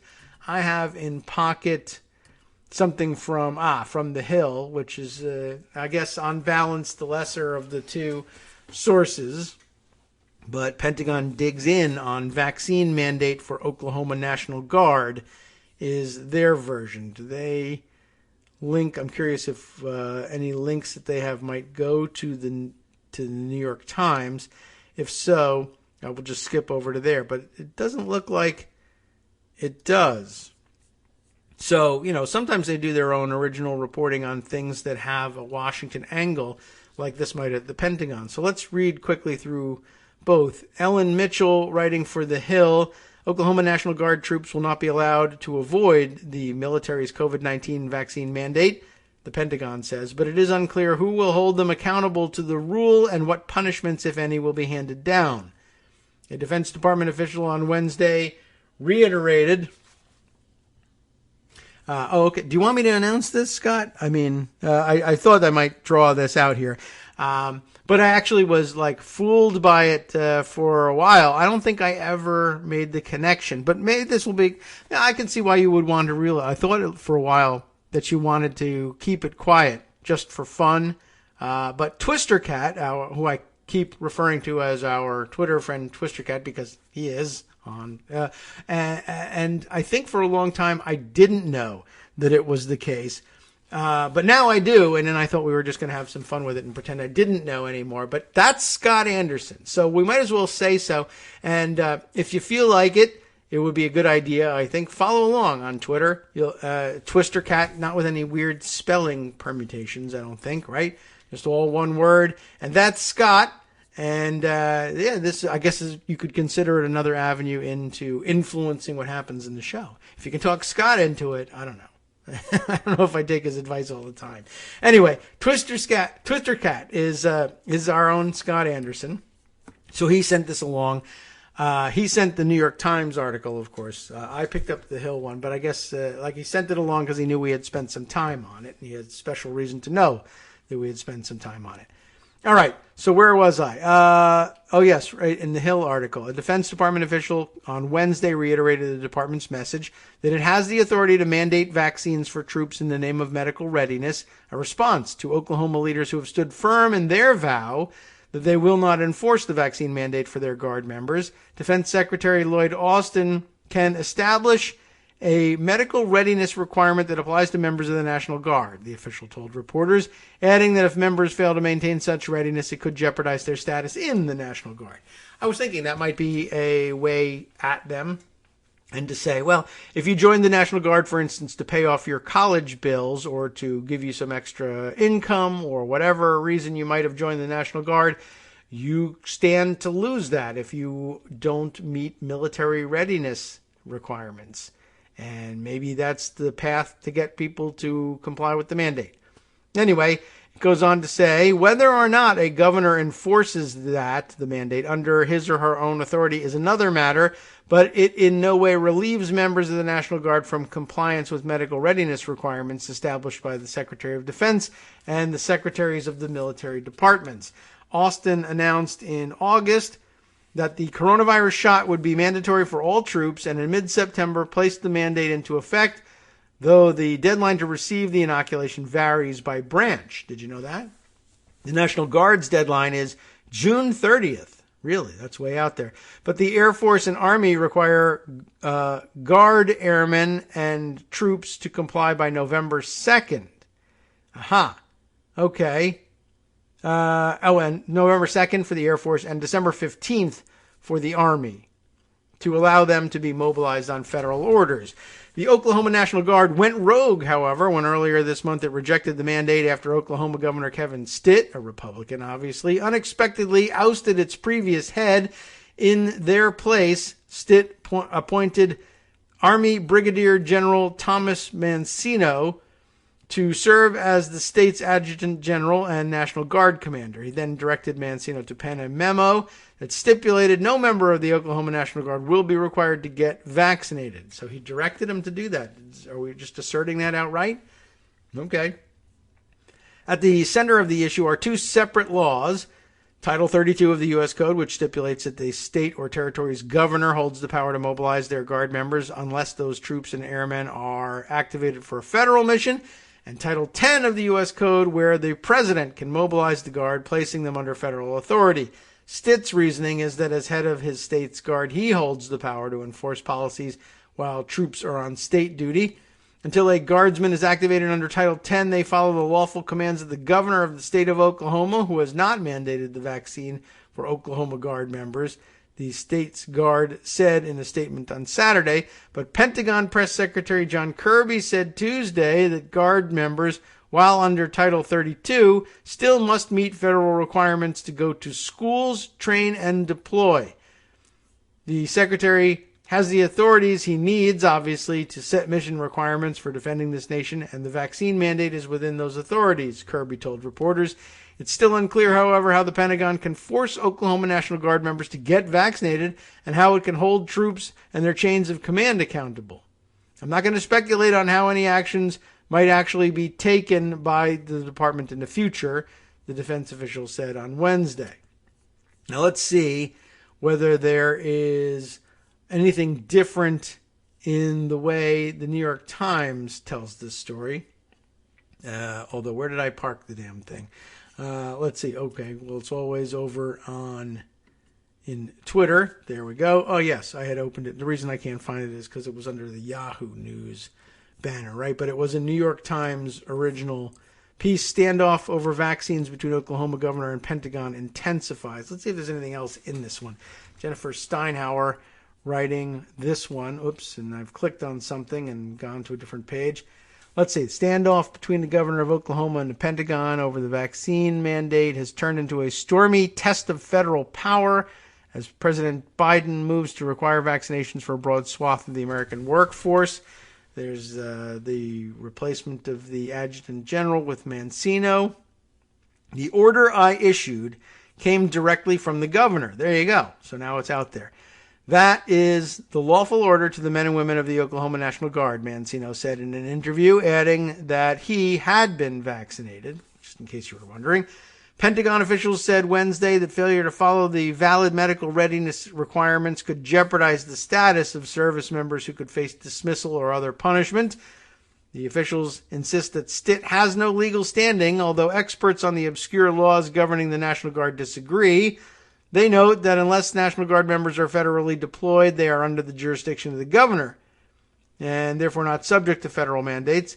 Guard members can only serve one boss at a time, said John Goheen, a spokesperson for the National Guard Association of the United States. The Pentagon is not without redress. It could deny funding to state units or impede the promotions of Guard members who refuse to be vaccinated. Officials said Wednesday that Guard members who refuse vaccination also could face dismissal, as with active duty troops.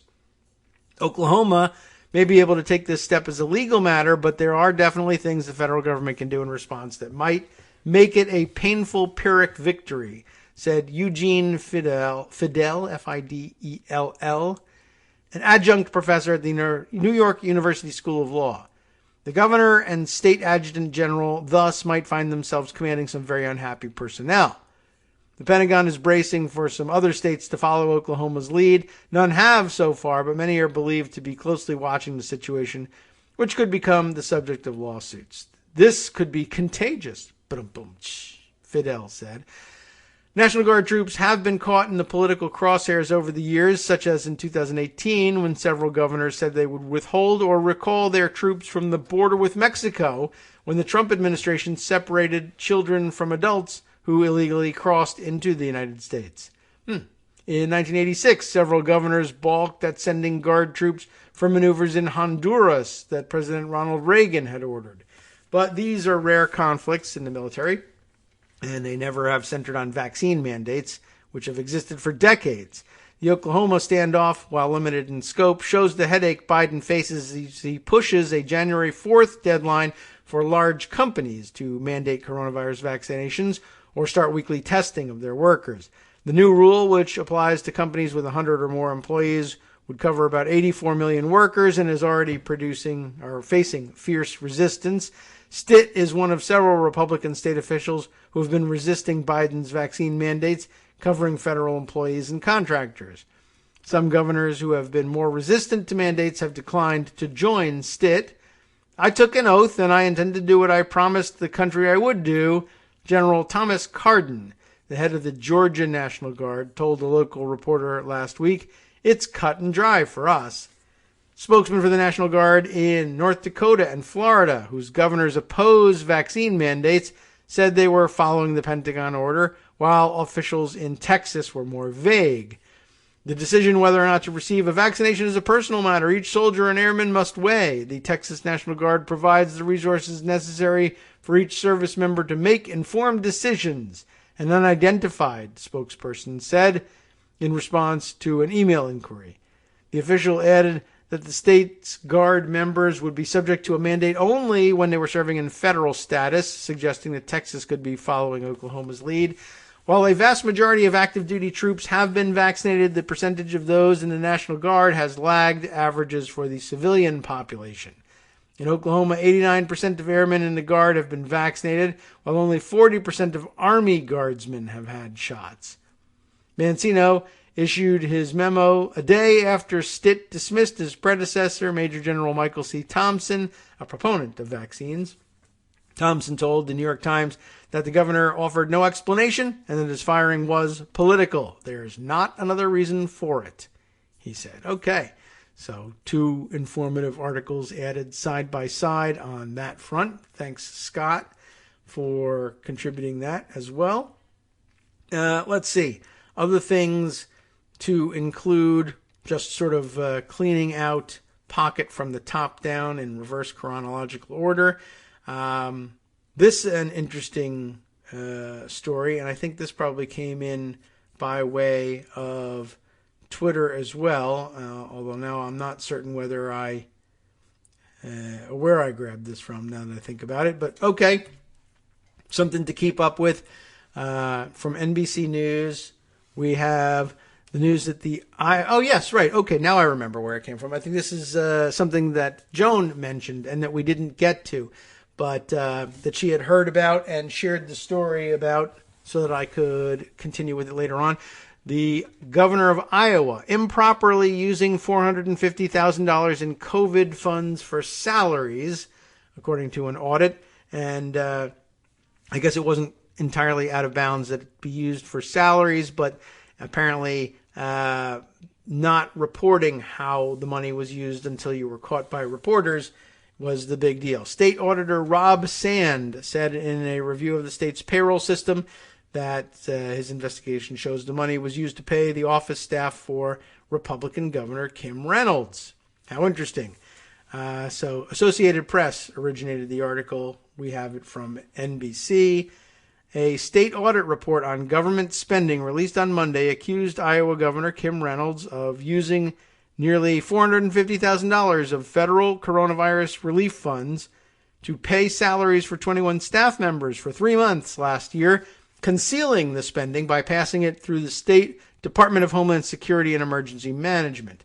So rather than admit that she was using federal coronavirus funds to pay their salaries, which would have been okay because the federal government was in the business of backing loans and forgiving the loans to people who needed to pay, to meet payroll during the COVID pandemic and the lockdown period, etc.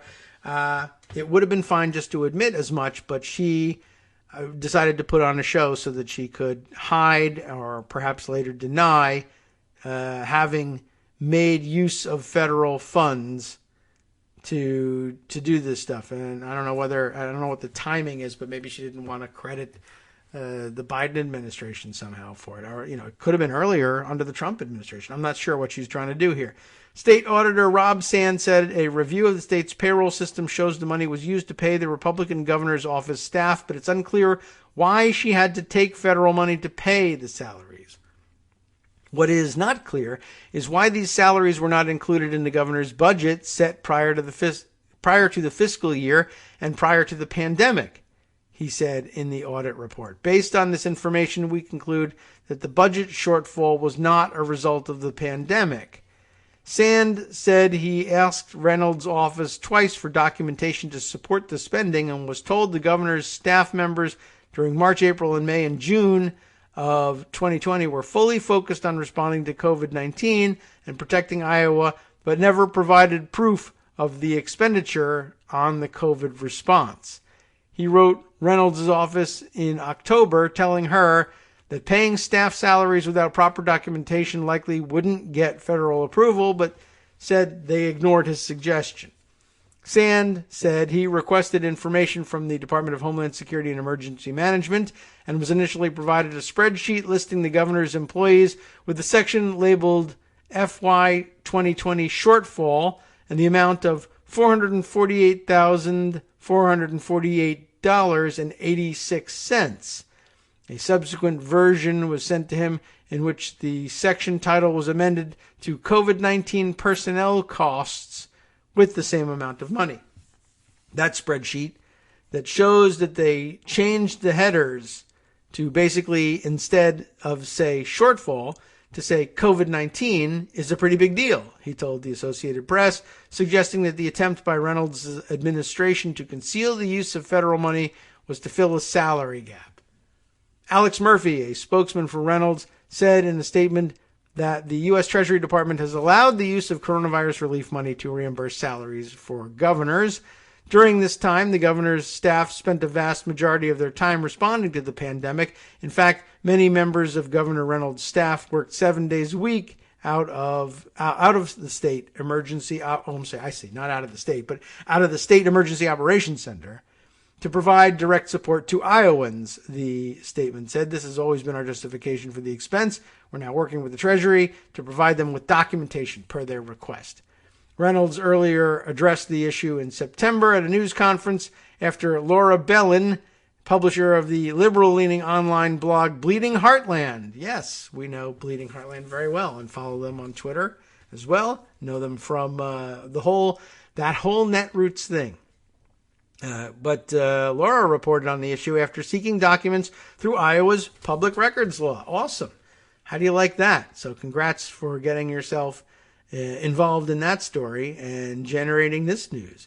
Reynolds said then that the federal coronavirus relief law allowed salaries to be paid for workers whose job requirements were significantly changed due to the coronavirus pandemic.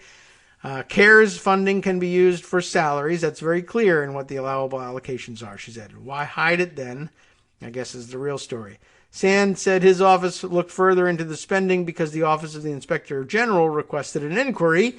He said the federal agency has reviewed his office's findings and agreed with them. It could be a problem that Reynolds' office is trying to come up with documentation after telling the auditor's office twice that they had no such documentation, Sand said. If you're coming up with documentation after the fact that you've said twice you don't have it, that should be concerning too, he said. Sand said the state may be required to repay the money to the federal government. The audit isn't the first time Reynolds has been found to have spent federal funds for non-approved uses. In December of 2020, Reynolds had to return $21 million in COVID-19 relief money after using it to upgrade an outdated state information technology system.